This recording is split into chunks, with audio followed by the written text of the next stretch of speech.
Adding a Facebook Meta pixel to your GoDaddy website lets you track visitor actions, page views, add to cart, purchases for retargeting ads, audience building, and conversion tracking. Here's a step-by-step guide. Create a Facebook pixel.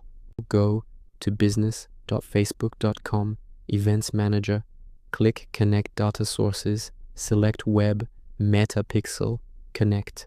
Name your pixel, for example, GoDaddy Store Pixel. Click Create Pixel, copy the pixel ID, 1516-digit number, shown in Events Manager. Log into GoDaddy, go to GoDaddy.com, sign in, find your website, click Manage or Edit Website. Open the website, Editor Websites, plus Marketing, drag and drop. Click Edit Website. WordPress, Managed WordPress. Go to WordPress Admin, Appearance, Customize or use a plugin.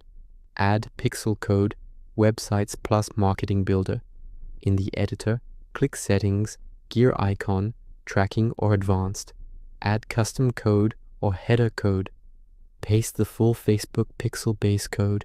From Events Manager, set up the pixel. Manually install pixel code. Replace with your actual pixel ID. Paste into header or head section. Save, publish. WordPress method, Managed WordPress. Install free plugin, insert headers and footers, or header, footer code manager. Paste the pixel code in the header section. Save. Verify it's working. Install Meta Pixel Helper Chrome extension. Visit your GoDaddy website. Click extension icon. See green checkmark and page view event firing.